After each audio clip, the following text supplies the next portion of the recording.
Okay. Good morning. Hello. So just want to first of all thank you and all those who watch our YouTube channel for your prayers this week. In case you don't know, I last Sunday I had a pretty swollen nose when I talked, and Sunday afternoon went home and had a fever over 102. Felt bad. Monday morning went to see my doctor. He gave me some antibiotics. Told me if you're not better by tomorrow, you probably should go to the ER. And that evening, things started to spread on my face, and so about 11:30 p.m. and I headed over to Double Methodist Hospital, and I was there for 3 days on IV antibiotics and all sorts of things. So, but it started to improve. Still looked pretty bad on Wednesday, so still have a little scab here, but other than that, I'm fine. But it looked pretty bad. You know, some of my wonderful Weisenheimer friends on Facebook, and I encouraged them to, were saying things that it looked like a map of the Middle East, because they drew lines all around the edges so they could see if it was progressing or receding. Sort of looked like, you look like a clown face, and somebody said you look like the guy that they cut the face off of in a Hannibal Lecter after he cut the guy's face off and pasted the face on. And I'm like, well, why would they cut my face off and paste it back on? You know, that would be malpractice. So this week, but I'm grateful. Thank you for all your prayers. And I would just encourage you, if something like this happens to you, to not delay, especially in this day and age. I did not like hearing my name in the same sentence with words like sepsis and MRSA and that type of thing. That's can be very disconcerting. So, but the Lord's good. Next Sunday, I will be at Candlelight Fellowship in Longmont, Colorado. The 3 days before that, Thursday, Friday, Saturday, I'll be at the Way Congregation in Wheat Ridge, Colorado, suburb of Denver, for the One in Messiah Conference, One in Messiah Convocation.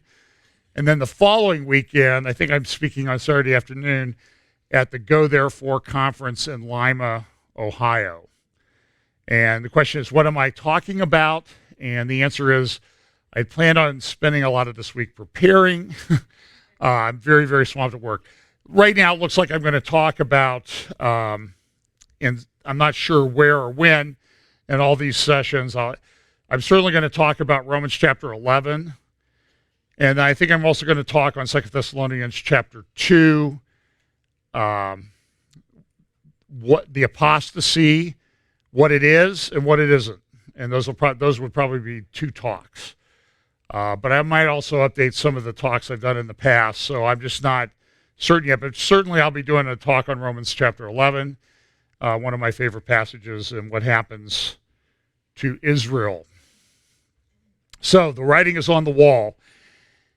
It is, since I was in the hospital, I had time to catch up on a little reading of intelligence reports and briefings and watch a few conferences. When you're sitting there with things hanging out of your arms, it's kind of hard to get up and move around and do a lot of things. But it certainly was a week that was disruptive. Now, I'm going to just use this as kind of a lead off to what I want to talk about today. But 2 Timothy chapter 4, and again, this is written at the time. It's the last thing Paul wrote. He knew he was facing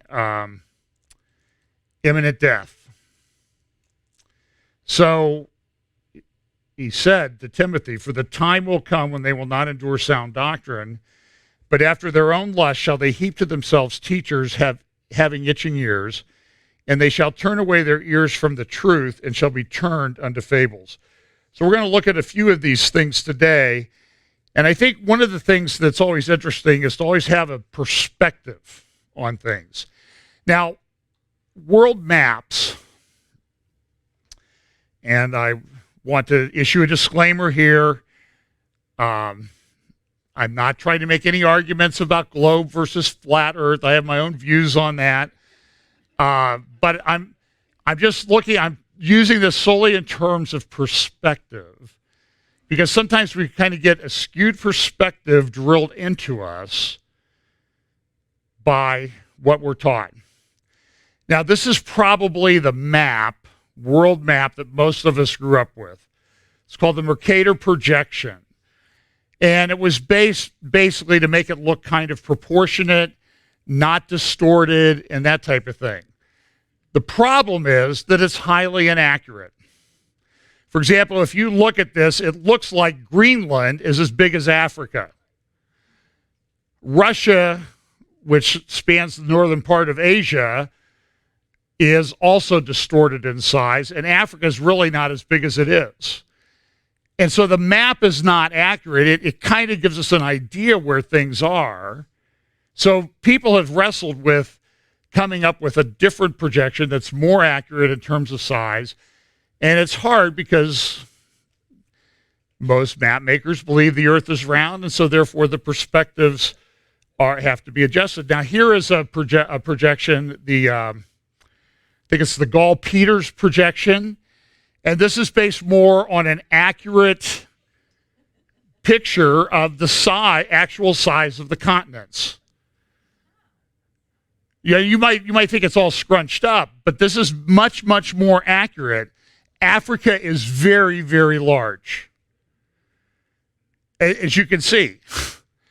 And this is a much more accurate projection. And here's one that someone did. This one they put on a piece of paper so you could actually fold it up and make it into a globe. And this is also based on land size. And so you get a perspective see how big Africa there is on the left? And so Russia's not as big as it is, although it's in the news, everybody thinks it's bigger. The United States and Brazil are roughly the same size, and so is Australia. So this is a much more accurate. So again, it's a matter of perspective a lot of times as to what's drilled into us and the perceptions that we have. Now, last week, I mentioned I used this chessboard as sort of a jumping off point, the Middle East chess game that's going on, and how Iran is setting up its little pawns all over the place as it views plays the game of chess that it wants to play in the Middle East and project power. And we could also put these chess pieces of Iran, these little pawns of Iran, elsewhere. Now, I gave Hezbollah, since they have a little more capability, I gave them, see the little flag there, north of Israel, I gave them their own little, I gave them a rook, since they seem to have a little bit more capability because of their participation in the Syrian war and the 150,000 or so missiles that they have. But it's very interesting. I was reading this week, in the New Atlantic, there is a article written by Eric Schmidt, Samuel Hutton Locker, and Henry Kissinger. Now, Kissinger wrote a very good article in the June 2018 issue of the Atlantic. And the Atlantic is what I would call a center-left publication, but I think it's one of the more careful, probably the most careful center-left, in that there's a lot of good journalism, a lot of good reporting, and a lot of good opinions. I just don't agree with them, but the people are pretty careful writers, except when they start getting off in areas of religion and that type of thing. But looking at things in a broad perspective, the Atlantic, I think, is something that it's worth reading. And this article is called The Metamorphosis. Now, I want you to think of this in terms of the war gaming strategy that people employ in the Middle East and elsewhere to kind of play one side off against another. This is what we do. We block Iran here, they do here. We block here. And so then sometimes we try to block them here and preempt them doing something. And it's kind of like a game of chess. But what Kissinger and Schmidt say in this article is that with the introduction of artificial intelligence, these assumptions are changing because they take the human element out of it. Listen to what he says, and then think of this in terms of Bible prophecy. We know there is becoming a one world government that wants to control things. Humanity is at the edge of a revolution driven by artificial intelligence. It has the potential to be one of the most significant and far-reaching revolutions in history, yet has developed out of disparate efforts to solve practical problems rather than a comprehensive plan. Ironically, the ultimate effect of this case-by-case problem solving may be the transformation of human reasoning and decision-making. This revolution is unstoppable. Attempts to halt it would cede the future to that element of humanity more courageous in facing the implications of its own inventiveness. Instead, we should accept that AI is bound to become increasingly sophisticated and ubiquitous and ask ourselves, how will its evolution affect human perception, cognition, and interaction? What will be its impact on our culture and, in the end, our history? And they go on to talk about a project that was done using artificial intelligence called the AlphaZero paradox. Now, one of the things that they've tried to do in the development of computers is develop very sophisticated chess games to try to beat these chess grandmasters. And they succeeded. Recently, they did this test on the AlphaZero paradox. And what they did was they tried to come up with a computer program, and they designed it a different way. They let the machine learn how to play chess. Now, what's the problem that's developed? Last December, the developers of AlphaZero published their explanation of the process by which the program mastered chess, a process, it turns out, that ignored human chess strategies developed over centuries in classic games from the past. Having been taught the rules of the game, AlphaZero trained itself entirely by self-play and, in less than 24 hours, became the best chess player in the world. Better than grandmasters, and until then, the most sophisticated chess-playing computer program in the world. It did so by playing like neither a grandmaster nor a pre-existing program. It conceived and executed moves that both humans and human-trained machines found counterintuitive, if not simply wrong. The founder of the company that created AlphaZero called its performance chess from another dimension and proof that sophisticated AI is no longer constrained by the limits of human knowledge. Now, I personally find that frightening. And the problem is when you take that kind of machine learning and you put it on the chessboard of geopolitics and war planning and that type of thing, this is troubling. This is, in my opinion, and I personally believe that the issue on the mark of the beast is much more a spiritual thing than anything else. But the development of this, and when you add into it facial recognition and that sort of thing that everybody's using, retailers are using it now to tell when you come in your stores. I don't know if I shared this. I was looking for a lawnmower, not a riding lawnmower, just a walk behind. But when I went down to the John Deere dealer in Hilliard, I drove through the section of the parking lot where the riding lawnmowers were. Well, guess what starts appearing all of a sudden in my Facebook advertising feed are ads for riding lawnmowers and the exact models that I drove by. This I'm not exaggerating. It happens all the time. I should probably also, they must be watching me play golf because I get ads for golf improvement and swing tips more than anything else, more than food. And now I'm really confused. I get to my backswing. I can't even get down from the top because I'm panicked. But take this artificial intelligence, and I don't know that intelligence in the article, the Atlantic article, you got to get it. It's out just today. That I mentioned, the metamorphosis. It's fairly frightening, and I think when you look at it in terms of Bible prophecy and what we think is going to happen and the things that are said are going to happen, sometimes those things seem sort of fanciful. Oh, that's really not going to happen. How could that ever happen? How could they ever, do something to control everybody? Well, they do. I think I mentioned this last week. The asteroid peril isn't science fiction. It's not. It should say the asteroid peril is Bible prophecy. Some things just from a cultural standpoint. Northern Ireland, Belfast activists are excited because they've now passed a law to allow same-sex marriage and abortion rights in Northern Ireland, a heavily religious country.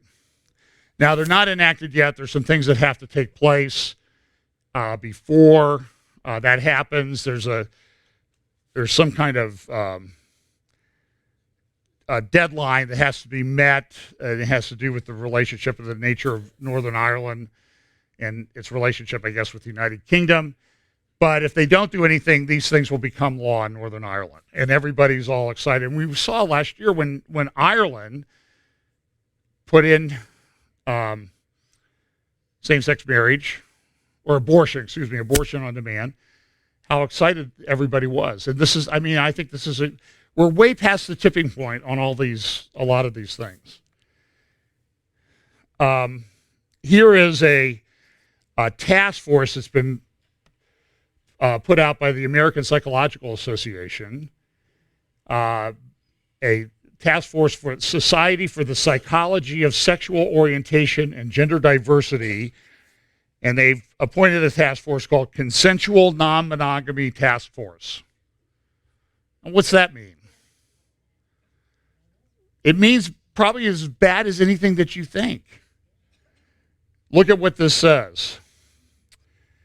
The task force on consensual monogamy promotes awareness and inclusivity about consensual non-monogamy and diverse expressions of intimate relationships. In other words, anything goes, and we don't want you to feel guilty about it. This is what they're doing. You need to understand what everybody is doing in a lot of these left-leaning organizations is they are completely tearing down the moral fabric of society. It will cause chaos, and this is what they want. This is Saul Alinsky's Rules for Radicals and all that sort of thing writ large. Listen what else this thing says. These include, but are not limited to, people who practice polyamory, open relationships, swinging, relationship anarchy, and other types of ethical, non-monogamous relationships. Relationship anarchy? Okay. Finding love and or sexual intimacy is a central part of most people's life experience. However, the ability to engage in desired intimacy without social and medical stigmatization is not a liberty for all. In other words, don't tell us what to do. We're going to do anything. We're going to sleep with anybody. And listen, this is what it concludes. This task force seeks to address the needs of people who practice consensual non-monogamy, including their intersecting marginalized identities. Now, when I see somebody write like that, my first question is, what graduate school did you go to? Because real people don't write like that. But this is, and they have a task force to support this in the American Psychological Association. And I think the reaction of most of you sitting here and listening to this today would be, well, that's crazy. Yeah, they are crazy. They have, Romans 1, lost their minds. They have been given over, and they have lost the ability to reason. And every week I come up here with example after example after example, and I know a lot of people are saying is, I never thought I would see that. Well, I never even thought about that, let alone thought that I would see it. I couldn't even conceive of this nonsense and evil in my own mind. And if you couldn't, that's a good sign. Now, I was going to play this a couple weeks ago, and we had a little trouble with the video. So here's a video of a conversation between a teacher and the student had said, hey, there are just two genders. And this is sort of the interaction, I think, down in the principal's office. I think this took place in England. You can listen to this. You're entitled to your opinion. If I am, then why would you kick me out of class? It's not very inclusive. Can I finish my sentence, please? Not very inclusive. No, I'm sorry, but you were saying it's not very inclusive, and this is an inclusive school. Yeah, how was what I was saying? Because I was saying that what's wrong with the website is that there are more than one gender in this country. That's your opinion. That is my opinion, and that is an opinion which is acceptable in the school. I'm afraid yours, which you're saying that there's no such thing as anyone other than male or female, is not inclusive. Scientifically, there are just two genders. Depending on what I get gender. but you are choosing to make an issue of this, because I said, are you really going to go? That was your opportunity to keep quiet. You made the issue with it on the website. You said, oh, this website doesn't have more than two Murray, genders. you were clearly given an opportunity not to pursue it. You chose to do so. Yeah, because I think it's You chose to do so. Yes, that's the key question. You chose to do so. I think it's silly to have anything other than two genders. So. That, okay. Anything could else is a Could you personal please opinion. keep that opinion to your own house? Thank you. Not in the So school. you get to put your opinion out in class, and my No, opinion has to- I am not. My opinion has to stay inside I am my not house. putting my opinion. I am not putting my opinion out. I am stating what is national school authority policy. Okay? Well, it's not scientific. No, it's not whatsoever. okay. Not every policy is scientific, Brian. Not every policy is scientific, Murray. And you can't come out here and say that I'm not being inclusive when someone says I something you didn't say. disagree with. So you I said what you were saying You- was not being you inclusive. kicked me out of class. If you want to have a discussion about it, we could have done it. Had a discussion. You don't have to kick me out of class. I'm and sorry, Waste but 30 minutes of my time, where I could have been down revising, doing something else. Instead, I state something I believe in. You kick me out of class for 30 minutes. I'm Okay, waiting on. take this somewhere else, Murray. You can make an official complaint. I'm not Please going to do. make an official complaint. Why not? I just think it's. I know what you think, and I know what the authority thinks. I know what the authority's point of view. Well, I know It's what very science clear that we make no discrimination on the grounds of various. I wasn't making discrimination. I'm simply saying there are two genders, male and female. Yeah. Anything else is a personal identification. I'm sorry, but you chose to make an issue of making a point which is contrary to policy. You right? made the issue when you complained about the website, sir. Yes, and I made it in a way. And I responded to and that I by made, saying, but there are only two genders. I and never said made the issue. that I am not going here. You can choose. You're making bad choices. I'm making bad choices, okay. I think- Well, can I take my bag and go to the research here and start revising? Nope, you can stay here. Okay, I'll stay here. Thanks for wasting my time. Murray, I am not allowed to tell you how much of my time. Well, that's the. But listen, what did they have to do to get that teacher to change to act like that? It's shocking. I mean, listen, they walk among us, my friends. And they vote. And they make school policy. It's just, it's insane. Now, one of the things that they say, the Bible says about the Antichrist, that he will change times and seasons. And I'm only pointing this out. This is an article in the Wall Street Journal yesterday. Is it time to drop local time zones? You see there in the upper left-hand corner. And and they just say, we're going to make one time for everybody all over the world. So you may get up, you may go to work at 5 p.m. and get home at 1 a.m., but you'll just have to adjust. And they said, well, this will make everything simpler. And I'm like, I'm not sure it'll make it simpler, okay? And when I go to Denver, I know I have to set my watch back. My phone sets it back automatically. And I know it's 2 hours time difference. And I know when I go to England or UK, it's 5 hours. I go to Israel, it's 8 or 9 hours. But, can you imagine your Google, restaurant of open for breakfast at early at 4 p.m. And I just think it's good. I think it'll cause mass confusion, but it's coming. Now, let me just make and we know it looks like New Orleans missed out on some of the worst flooding this time, but I'm not sure exactly. I didn't have time to check this morning. Let me just make a quick comment about Secretary Acosta, his resignation, and Jeffrey Epstein. The problems with Jeffrey Epstein were known for a long time. Certainly surfaced about 10 to 12 years ago. You know that Jeffrey Epstein used to live just down the road, right? In New Albany. He was very close with the Wexners, was their financial advisor. Mr. Wexner used to own the largest home in Manhattan, 21,000 square feet on East 71st Street. For a time, Epstein and Mr. Wexner owned that together, and then it was sold in the late 90s, I believe, to Mr. Epstein. Now, I know everybody's like, there's a lot of different reactions. One is, how did this guy get away with it for so long? He seemed to move in very powerful circles. And Acosta, of course, he gave him a sweetheart deal. Acosta should go. Acosta is evil. And Trump appointed Acosta, so Trump must be evil also. And I would just encourage you all to now maybe take the bait. First of all, I want bad people to go to prison.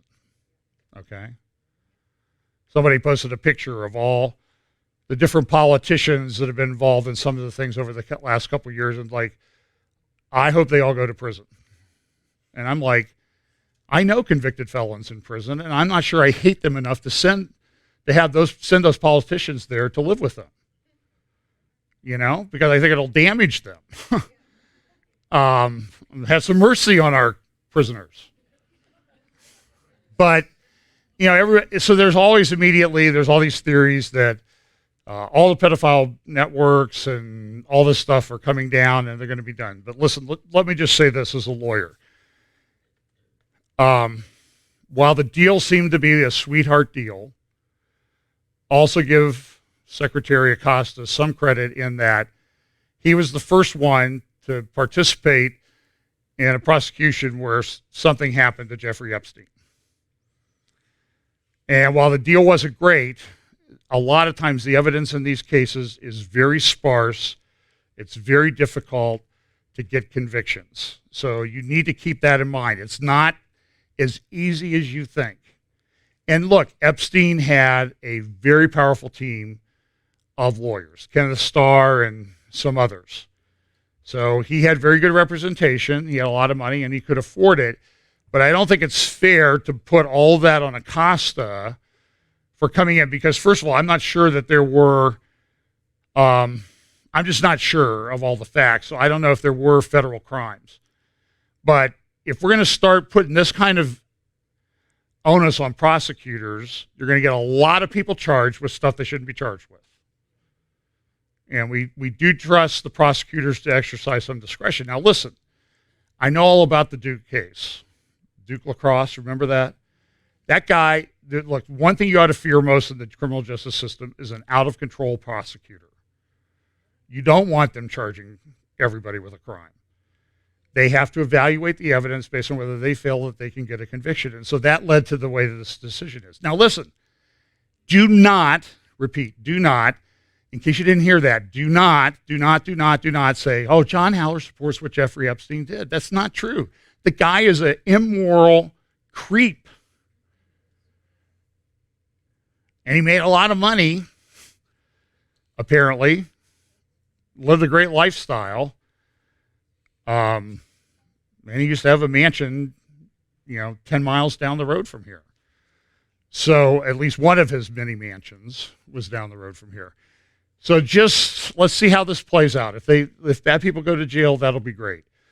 But over the last couple of years, there have been all these theories about 100. It started out at 3,000. Now it's over 100,000, 125,000 sealed indictments. And folks, if there are 125,000 sealed indictments, the buzz in the legal community would be like something you have never seen. And nobody's talking about it. And you'll say, well, they're sealed. You should know about it. People have to go to grand juries and give testimony. And when people go to grand juries and give testimony, they lawyer up. So if there are 125,000 of those cases in the federal system, there would be lawyers busy like you would not believe on these cases. And I'm just telling you, it's not happening. And I have some contacts in the community. I know. So just calm down. Don't roll with the hype. They'll get the people that they can get. Whether that means they'll get former presidents or other people, I don't know. I really don't know. These are, as I said, these are very, very difficult crimes to prosecute. Well, let's look at the Middle East and some things that are going on there. Prime Minister Netanyahu said on Monday that Iran's enrichment schemes look sort of like the small steps that the Nazis were taking.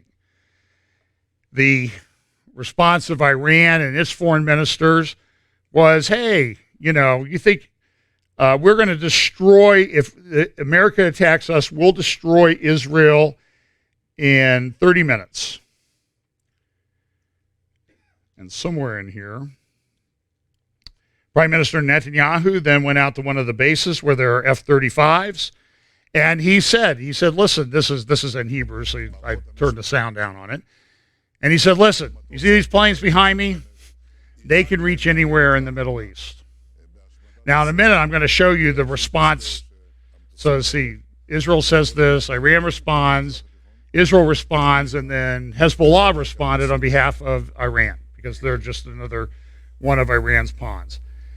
So that we'll talk about that in a minute because that was an important speech that that Nasrallah gave. One thing they found in Israel this week is they think they found the city of Ziklag, the biblical city of Ziklag, where David fled. And this is something that happens all the time in the Middle East. Each week there are these archaeological finds now, it seems like. Last week I played a clip of the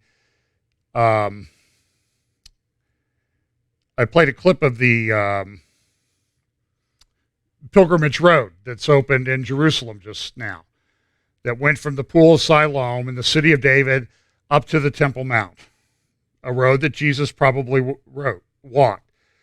This week they're saying that it says this, an Israeli archaeologist has uncovered the remains of an altar believed to be from around the time when Abraham met the high priest Melchizedek in Jerusalem. Archaeologist Eli Shukran has spent much of his life looking for Bible history in the city of David. This was on CBN News. He showed them a stone that he feels is his most important discoveries, a stone pillar that dates back 4,000 years.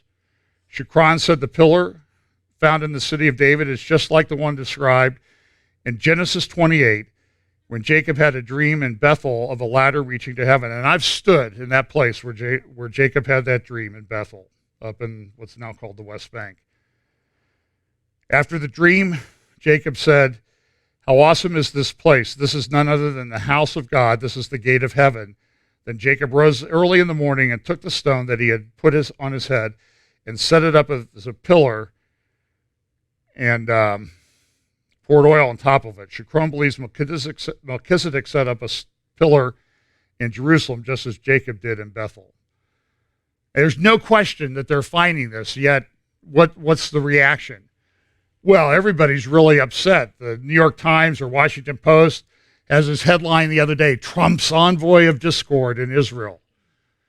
Because he went to the opening of the pilgrimage road and he said, you know, this reminds me of next year in Jerusalem. Now, exactly what he meant by that is being interpreted as something that means, oh, they're going to build the temple in the next year. I don't know that he meant that, but that's how some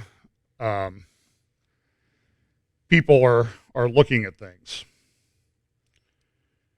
Now, I'm going to jump around a bit on this. There is an excellent article in Friday's Wall Street Journal called Getting Iran Out of Syria is No Easy Trick. The article was written by Jonathan Spire. Jonathan wrote an excellent book. I don't know that it's widely available. It's expensive. It's in academic circles on the fall of Syria and what has happened in its aftermath. But Jonathan is one of the ones that I highly recommend that when he writes something, you read it because he's very careful in the way that he approaches these sort of things. So in the article take it back. Maybe it was Wednesday's Wall Street Journal. So listen to him, and essentially the article says, listen, anybody thinks you're getting Iran out of Syria soon is dreaming. Israel has undertaken at least 200 air raids against Iranian targets in Syria since 2017. Mossad head Yassi Cohen said at a security conference in Herzliya recently that Israel's objective is to make Iran reach the conclusion that it's just not worth it to continue its project in Syria. I think I played you a clip of that speech last Sunday. Israel's evident intelligence domination in Syria is impressive, as is the prowess of its pilots. But while air power is a mighty instrument, it's applicable only to certain tasks.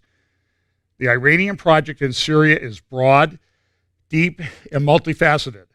Some of its elements are acutely vulnerable to air power, research facilities, missile sites, convoys, but others are not. He goes on to say, Jonathan Spire does, Iran is engaged in a broad effort designed to merge the structures under its command with the Syrian state itself. The objective, as in Lebanon and Iraq, is to remove any identifiable borderline between the Iran-controlled element and the local power structure. Iran intends to implement a kind of deep state under its control within the existing state machinery. In Syria, this effort includes the following: the establishment of militias recruited from among the Syrian population, the establishment of bodies modeled on Iran's Basij, the regime's omnipresent and feared domestic security force within Syria's official state security forces. Third, support, sponsorship, and alliance building within the official Syrian armed forces. And then efforts at settling its own citizens and other non-Syrian Shiite Muslims in areas formerly inhabited by Sunni Syrians.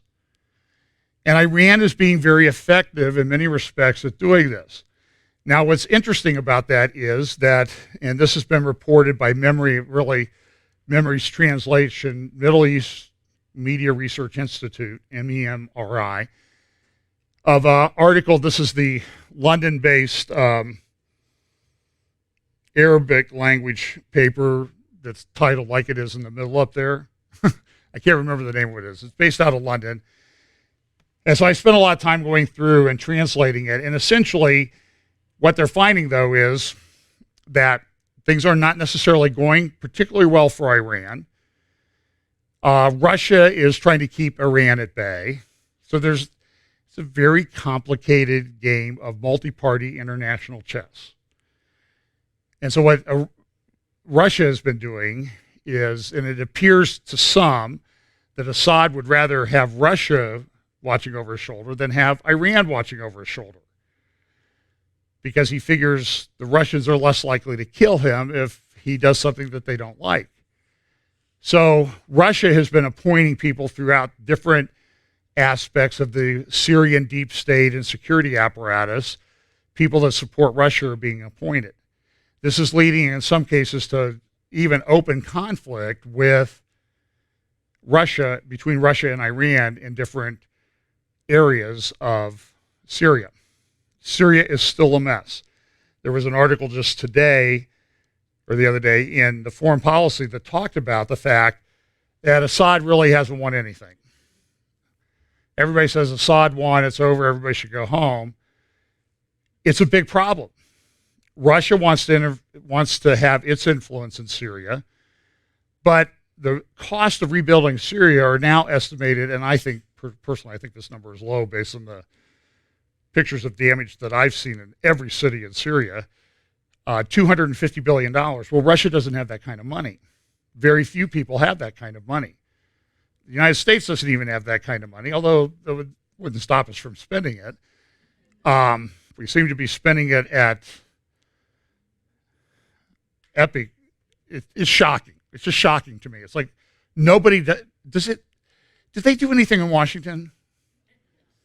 I mean, is that a legitimate question? I thought they were supposed to control some things. But an interesting article. This is an article that appeared in Fortune magazine in August 1st, 1951, before I was even born. And it's interesting from a Bible prophecy perspective because of what the article says. The article talks about it's called the Center of Soviet Aspirations. Now, what happened after World War II is they were able to access secret Nazi documents. In those secret Nazi documents, they discovered that in 1940, after the invasion of Poland, but really before the war in Europe really began, that we always know the three Axis powers, right? Germany, Italy, Japan. But that in 1940, there was an agreement reached that involved the Soviet Union under Stalin. It actually was going to be a four-party agreement. So before that went south, and what is interesting, so here's what the article says. This is from Fortune in 1951. Among the secret documents captured in the archives of the German Foreign Office was a report from the German ambassador to Moscow dated November 26, 1940, in the period of the Nazi-Soviet pact. The German ambassador said that Molotov was prepared to accept the draft of proposed four-power pact between Germany, Italy, Japan, and the Soviet Union, subject to certain conditions. Now listen, the main theory in futurist, premillennial Bible prophecy about Ezekiel 38 and 39 is that Russia is part of this coalition that attacks Israel in the last days. And look, the way it's unfolding right now, it certainly looks like that's the case. They're there in Syria.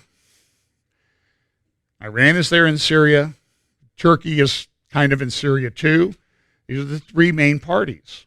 Now, there are other parties that come with them, but I think they come along at the end. It doesn't necessarily mean that they're there before, but we sort of see all of these forces constituting. Now, I don't think they're, as the passage says, a great company and a mighty army. But on the other hand, you'll see from Nasrallah's speech in a moment, Hezbollah has a lot of rockets that can cause a lot of damage and disruption in Israel. They can overwhelm the system.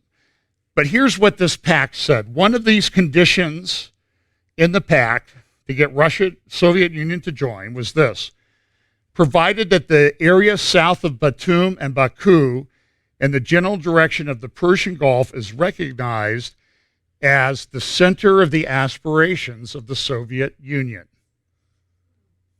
Interesting. This is one of the article says, 1951. So almost, what would that be? 68 years ago. Thank you. It's always good to have a math teacher, somebody who wished they were a math teacher. You know, that kid had always had the answer. This is one of the most candid declarations of the Soviet Russia's intentions ever made public. The document in which it appears was published by the U.S. State Department in 1948. There is every indication today, this is in August of 1951, that this area remains a center of tremendous Russian expansionist pressure. Cutting through eastern Turkey and Iraq and western Iran, this triangle is the heart of the Middle East. It effectively divides the globe east and west. Thus, the aspirations of the Soviet Russia in this area are not limited to a bit of territory, but fit accurately into its broader aspirations of world conquest. This triangle, coveted by Tsarist and Bolshevist Russia alike, is also the weakest salient in Russia's historic defense-in-depth strategy. It lies at her back door only a few hundred miles by air from most of Russian oil and much of its industry. On the other hand, it is open to reasonably easy conquest by Russian land armies, U.S. air power notwithstanding. This was kind of an interesting thing. So the article goes on. You can find it at the Fortune website, but you can see the map there. And it's sort of like, this sort of looks like a lot of the Bible prophecy maps I grew up looking at, is how people think this invasion of Israel comes about in the last days. Now, does Russia still have those aspirations? Well, I think probably they do. It says this from the Fortune article: the effort of the U.S. to construct a shield across the top of this area, Greece and Turkey, but unfortunately not Iran, is well known as the Truman Doctrine and is associated with the shaky theory of containment.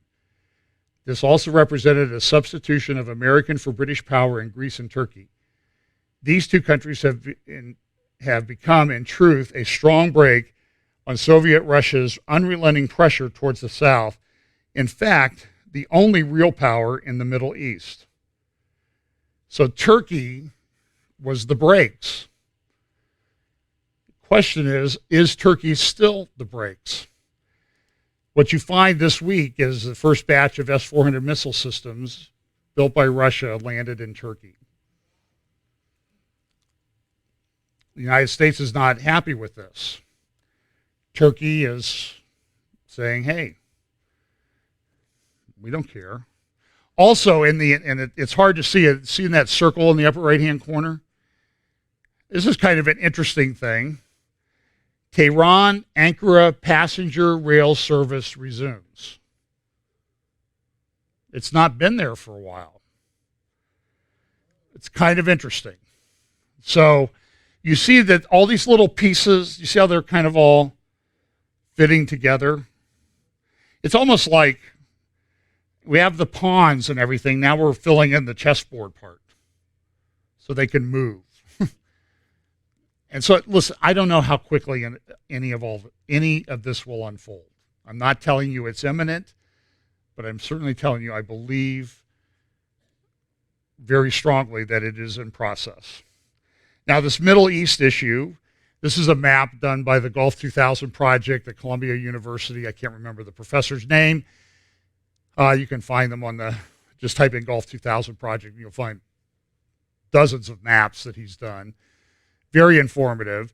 But the black and red areas in the Persian Gulf and then in the Caspian Sea area show all the gas and oil deposits. And this is the area that Russia wants to control. Why? Because people buy oil, right?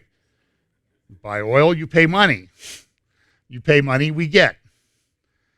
And we get rich. And so that's what they want. So this is a very interesting thing. Again, so what you see is you see also Iran building, and this is also from the Gulf 2000 project map, the Shia crescent that Iran is trying to establish throughout the Middle East. I used this map a number of years ago. Of course, Yemen down here, the dark green are Shia areas. The lighter green are Sunnis. So you see these areas, and what you notice is along the Persian Gulf and the southern end of the Caspian Sea, those are largely Shia areas. This is where the oil wealth is. So this is why all this stuff with Iran is fairly important. There are also two recent reports from the Institute for the Study of War, one from March called The Kremlin's Worldview, How We Got Here with Russia, and then a new one that just came out in the last week or two, Confronting the Russian Challenge, a New Approach for the U.S. So this is, and the conclusion of all this is, listen, Russia, I'll summarize. Russia still has the designs on this area of the Middle East that they did and was noted in the Fortune article back in August of 1951. Nothing has really changed. Now, the Soviet Union fell, and we had a respite and that type of thing. But in reality, have things changed all that much? Well, some things have changed. Demographics have changed. I don't even have time to go into that. I also was in my research for this today, I came across a 2001 paper published by the Naval War College Review called Strategic Geography in the Greater Middle East. Now, I'm pretty sure that the people who write these papers, they don't understand Bible prophecy. They don't even think about it. But this article, this paper, was in process of being written when an event happened that we call 9/11. And so this paper came out after 9/11, but it was really largely written before, talking about strategic geography in the Greater Middle East, that this could be a problem. So here we sit 18 years later, and is the Middle East a bigger or lesser issue than it was in 2001? The answer is, I think it's clearly a bigger issue. But listen to this. This is from page 9 of the report. Nevertheless, and despite oil wealth, which has given some regional nations per capita incomes, talking about the Middle East, on a par with Western democracies, the bulk of the greater Middle East remains squarely within Singer and Wildowski's zone of turmoil. Is it turmoil in the Middle East? I'm just saying it's kind of interesting to go back and read these things that were written, a couple decades or even 70 years ago. It is broadly characterized by an absence of democracy, internal instability, endemic violence, etc. Daily events in Algeria, Egypt, Turkey, Kurdistan, Kashmir, southern Sudan, Afghanistan, Yemen, and so on offer little encouragement. This is 20 years ago, that this region is at the end of history, the end of major warfare and security rivalries. In that obvious sense, at least geopolitics is alive and well in the greater Middle East. It is a powder keg over which loom weapons of mass destruction and long-range delivery systems. There is then in the greater Middle East a convergence of geopolitics and geoeconomics, if not in their traditional senses. As further illustration, parts of the region are developing rapidly in terms of infrastructure and industry and in terms of modern communications. But this development has left many nations highly vulnerable to modern precision weaponry, as demonstrated by the U.S. takedown of Iraq's infrastructure during air assault phase of Desert Storm. All of this makes it a matter of urgency not only whether the Middle East will be a zone of turmoil, somewhat left out of globalization, but also whether it will continue to identify with the southern half of a north-south divide. Very interesting observations from a long time ago. Now, this is a little video, no sound. This is Central Asia, the Stan republics, Kyrgyzstan, Turkmenistan, Uzbekistan, those countries. To the left here, you see the body of water. This is called the Caspian Sea. This is I got from an Azerbaijani gentleman who does a thing called the Caspian Report. And I like him because he makes great maps. I got to figure out how he does these maps. But he's talking about the Aral Sea. And if you look here, you see the Aral Sea. It used to fill in that whole area. It's now sort of deteriorated to where it's essentially disappeared. Now, it's still there, but this is what it used to look like. And this is what it looks like now. This has caused tremendous disruption in the area. And it used to feed a very fertile valley that went through down there where Kazakhstan and Uzbekistan and Turkmenistan joined together. It's called the Ferragamo Valley. And what they decided to do was, when Russia kind of got kicked out of the Middle East at the fall of the Soviet Union, they decided to grow cotton. Cotton requires a lot of water, so what did they do? They built irrigation channels there, and now here we have an environmental disaster that happened because they used up all the water. And it's causing geopolitical problems and pressures in those countries. So that's a very interesting part of this whole scenario. Another one is Israel's gas. As this article notes in the New York Times last week, a tough time to be swimming in natural gas. Israel, they note, has a lot of it. Really, really a lot of it. A really, really, really lot of natural gas. And it's believed also oil. The article notes this: part of the problem that Israel's having is timing. Just as Israel prepares to produce and export large amounts of gas, the United States, Australia, Qatar, and Russia are flooding the market with cheap gas. The other is math. Israel's 8.5 million people use in a year less than 1% of the gas that has been found in the country's waters. We have a surplus of gas, Energy Minister Yuval Steinmetz said in an interview. Well, that's an understatement. Israeli waters, he said, are swimming in gas, and we have discovered this is only the beginning. Noble Energy, a Houston-based company that made its first discovery of gas in Israel in 1999, has found more than 30 trillion cubic feet of gas off of the country's coast over the last decades. Some experts say new discoveries could double that. And getting that has been a problem, but this is a picture. This is from Israel National News, Arutz Shiva this morning. Leviathan natural gas platform on its way to Israel. This is leaving the United States. It'll take it a while to get there. And so this is going to, when all this is up and running, this has a huge impact on the geopolitics, the chessboard of the Middle East. And I do think that this plays into the Bible prophecy that we love to talk about. Also this week we had Iran. A week ago, Britain seized a tanker, oil tanker with, I don't know how many, 1 million barrels of oil on its way to Syria. Syria needs this oil desperately. It violates sanctions. They seized it off Gibraltar. And then this week there were some reports that Iranian gunboats were trying to get in touch with trying to take over a British tanker that was coming through the Persian Gulf. It didn't happen, but it just shows sort of the tensions that are on the way there. Caroline Glick has an excellent article in Breitbart the other day. Associated Press targets Jewish Americans who support Israel. What are they, folks? You need to understand there is an attack on people that have views out that aren't in line with these big companies. I see people being deplatformed all the time. It may happen to us.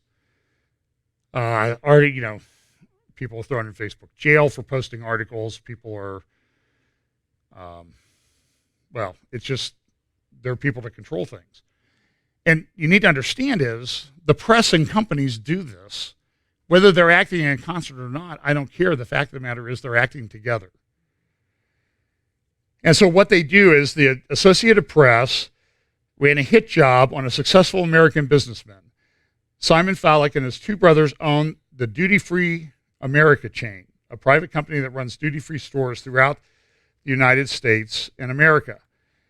And here's the U.S. duty-free magnates fund controversial Israeli settlements. Now, you would think by this that, goodness, how much money are they shipping into Israel? This is just must be this inordinate amount.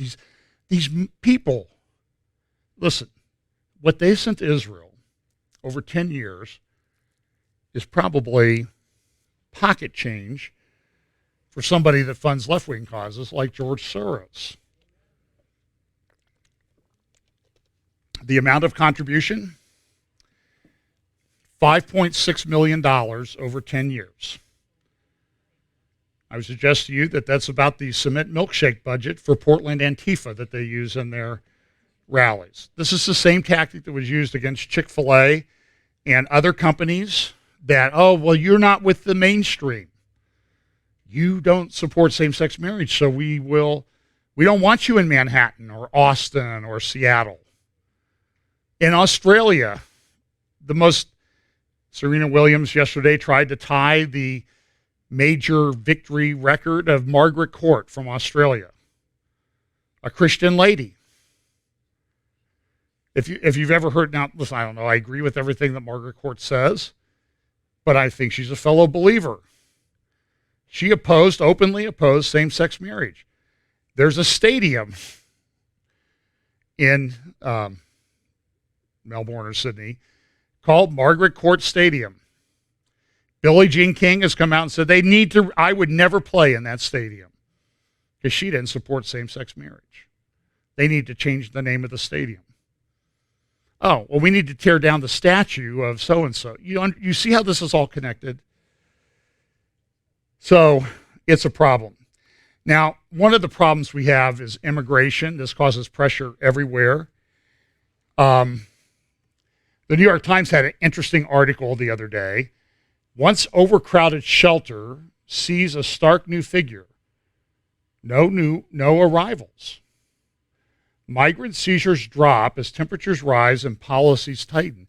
And they spend about 10 or 11 paragraphs in the article going, why is this happening?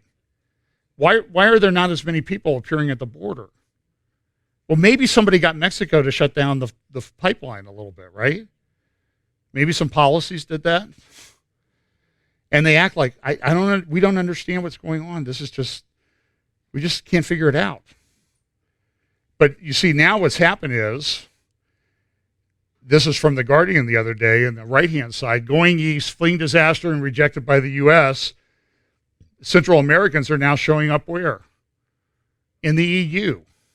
Now, so I've asked the question before. So when we had the kids going back and forth, we had all these questions about, I had the question is, if you, any map you look at, it's about 2,000-mile walk from the southern Mexico border to Arizona.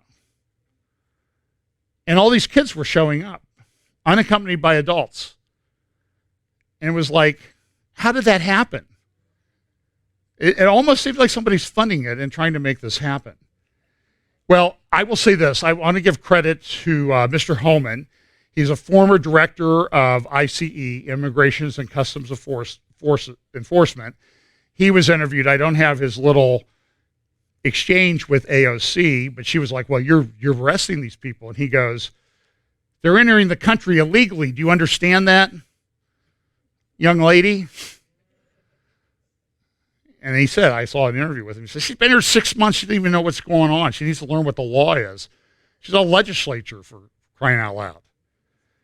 And then Congressman Garcia from Illinois also went after Mr. Homan. And I want to play the exchange because I think he deserves credit for what he said.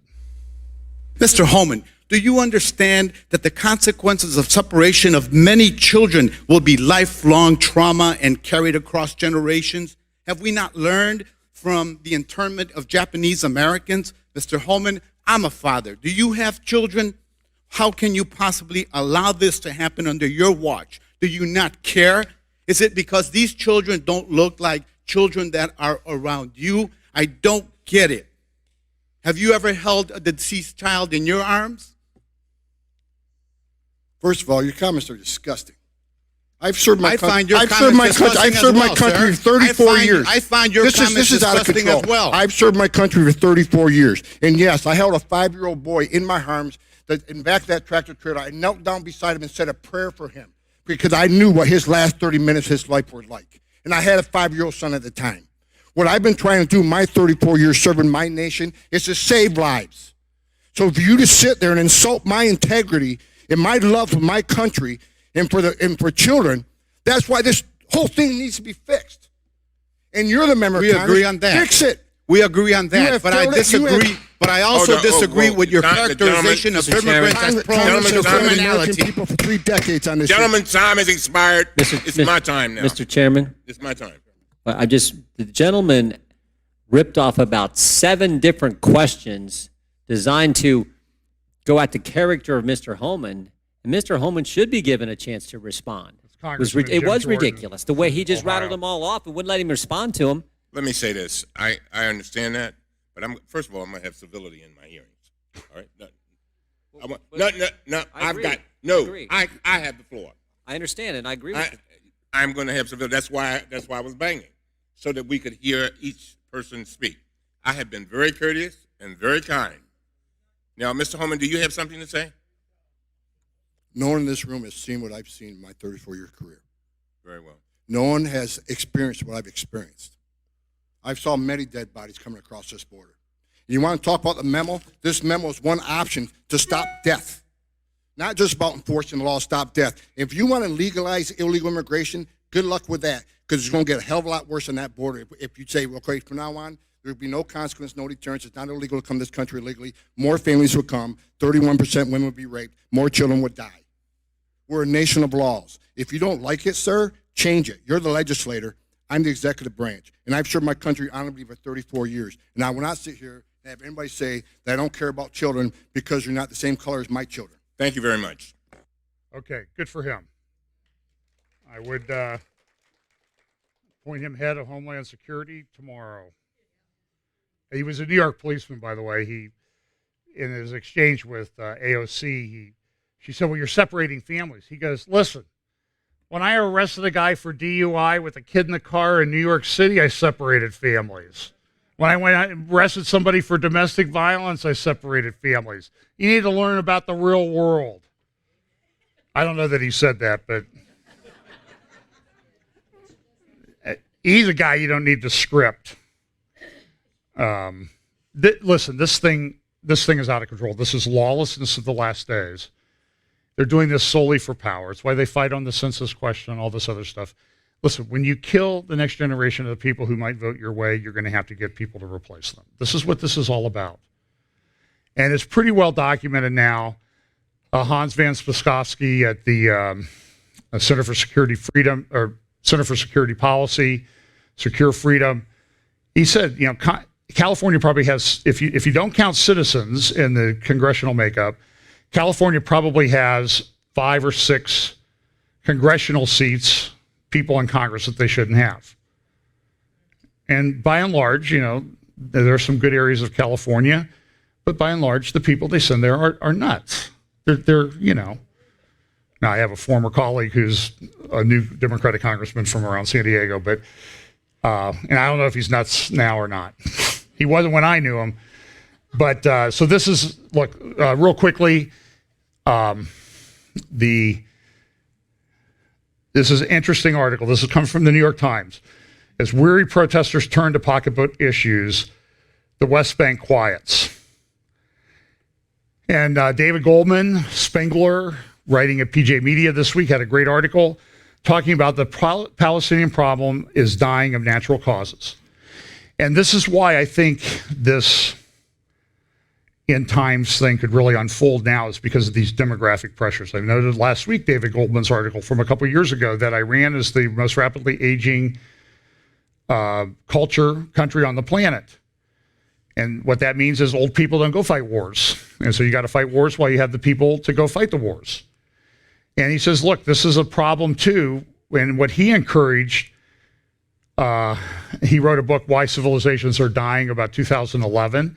He looked at demographics and he said, told Israel at the time, Prime Minister Netanyahu even responded to his article. He said, just wait. It'll get better. Now, the myth is you have Barack Obama and John Kerry and all these people running around, oh, the Palestinian demographic, the time bomb, they're producing kids so quickly. Now, Spengler notes what happened in Northern Ireland and how that issue resolved over a long time is the population got older. Older people want to have families, they want to settle down, and they stop fighting. And so here's the demographic distribution, and you see how the aging population has increased dramatically. Fertility rates are not what they say in the Palestinian areas. This is a myth. Yoram Ettinger has written around extensively about this. Caroline Glick covered it extensively in her book, The Israeli Solution. And this is, so the blue line that you see here, this is what the Palestinian Authority says is the fertility rate.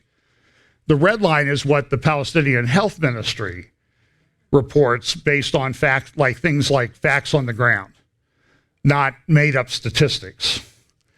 But also look at this, the projection of the aging of the population in Palestine. And this is something I noticed when we were there a couple of years ago, is even in these affluent areas, if you're there during the day, there's nobody there. They've all gone away. And talking to some Palestinian businessmen, their kids all live in America. I had a doctor when I was sick back in January that was from a Palestinian. So this is all part of this process. Here's a brief interview of Jason Greenblatt talking about sort of the outflow of the Bahrain conference and what's going to happen with the rest of the Trump plan. Jared Kushner will put out the political plan, political vision. Is still November when Israel's likely to have a new government formed? Unclear. President Trump has to make a decision. It's either going to be pre-election, post-election, pre-government, post-government. We haven't made a decision yet. Well, we know from the White House press office that President Trump yesterday, Wednesday, was speaking on the phone with Prime Minister Netanyahu. And the official readout said they were talking about national security interests and standing up against Iran. We don't hear the two leaders talking about peace prospects. You would know. Are they?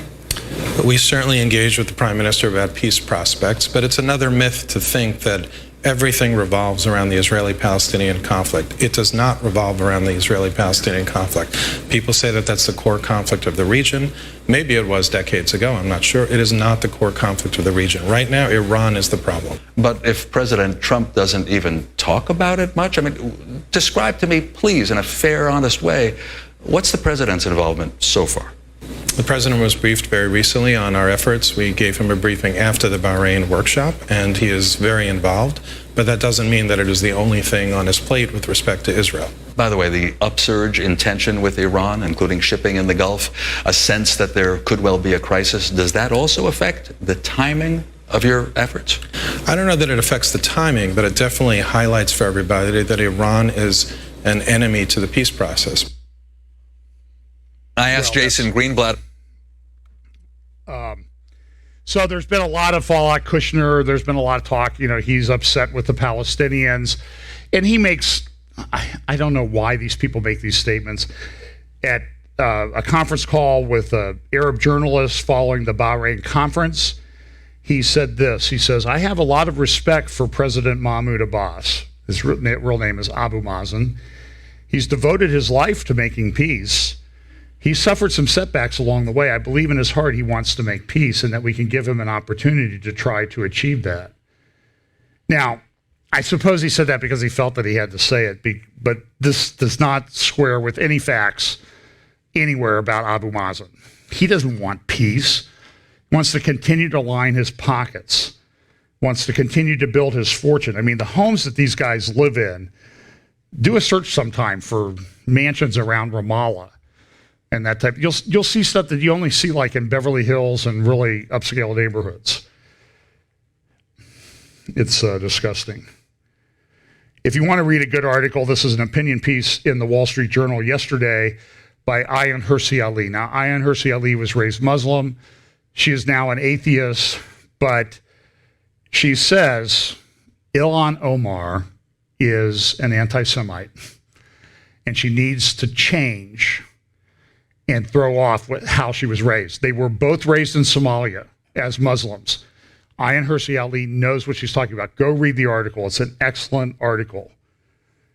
And this growing anti-Semitism is a big issue. Now, I want to finish with this. This week, Nasrallah gave a big speech, an interview, I think it was published on Friday, to a Lebanese television station. I won't go through it in detail because it was like 3 hours and 30. You think I'm long? It's like 3 hours and 38 minutes. But there's a great article that Seth Frantzman, who is another person that I read, and by the way, I haven't had time to write a review about it. Seth sent me an advanced copy of his book, After ISIS. I've been reading through it. I must tell you that when I read through it, talking about what happened in Syria and Iraq under ISIS, and especially in the Yazidi area, you hope that it's somebody who's writing very sick, twisted fiction. And what's troubling, but what you really find is somebody who is a consummate journalist, in my opinion, reporting facts that actually happen. And then that's even more, it's bad enough it was just bad fiction, fiction about evil people. But when it's reality about evil people, it's even more disturbing. And so that book, I think, was released the other day by Amazon, After ISIS by Seth Frantzman. But he has a great article on the front page of this morning's Jerusalem Post looking at the take on what Nasrallah had to say in his speech. Now, the Tehran Times, of course, they have their speech, and they say that, well, this is what Nasrallah said. The resistance today is more powerful than before. Well, it'll be shown in future wars. Now, the reason he gave this was it was a 13-year anniversary of the 2006 Second Lebanon War that lasted, I can't remember, lasted 37 days or something like that. And everybody's saying, well, we're going to have another one eventually. And I think at the Herzliya conference, everybody else was saying that, yeah, we're going to have another one. It's sure going to happen. And what Nasrallah talked about in his interview was the fact that, listen, we have all these missiles and that type of thing. He spent a lot of time in his interview going through and showing all the different places in Israel that the precision-guided missiles that Hezbollah has can hit. We can overwhelm their system. We can overwhelm their air defense systems, and they won't be able to withstand it. And we're going to have anti-aircraft missiles and that type of thing. So Seth did a very good job analyzing what he thought were the 10 takeaways from Nasrallah's speech. And Nasrallah said, for example, we're prepared to invade the Galilee. The 2006 war with Israel got Lebanon 13 years of security. Our offensive power is multiplied. A new war will set the Middle East ablaze. Hezbollah opposes a U.S.-Iran war, and he also threatened the United Arab Emirates. The deal of the century was a failure. And Iran will never leave Syria, but Hezbollah will reduce forces. We are friends with Russia, but we don't care about U.S. sanctions, and the Yemen's Houthis are good people, but the UK is bad. So, but you can see him showing the reporter there who conducted the interview. So listen, folks, this is what I'm just trying to show you is all of these different chess pieces being put into place more and more as we go forward. How all this unfolds and the exact timing. What's the trigger for some of these things? I don't know. The world is a very, I guess I would say, a very precarious place. And like Daniel chapter 5, when the Babylonian Empire was ready to fall, the writing was on the wall. Now, when the king of Babylon, Belshazzar, saw it, what does Daniel chapter 5 say happened? His knees smote together, I think that's what the passage says. This is the time we live at. Now, listen, as a child of God, this should not bother you. If you're not a child of God, I'm afraid you should be very deeply disturbed about what's coming on this world and what's here already. The only answer for this is the gospel of Jesus Christ. Believe on the Lord Jesus Christ, who was incarnated, born of a virgin, lived a perfect life, died on a cross in your place as a payment for your sins. You can accept the gift of salvation that he offers through faith and belief, and you'll be saved. So that's the answer. And there is, by the way, there's not one more world ruler coming. There are two. I'm looking for the second one, because that'll be the king we want. Let's pray. Father, thank you for your word. Thanks for watching over us. We pray that you'll be with us this week. Give us opportunities to comfort those around us and to also maybe give them some insight into what's going on. In Jesus' name, amen.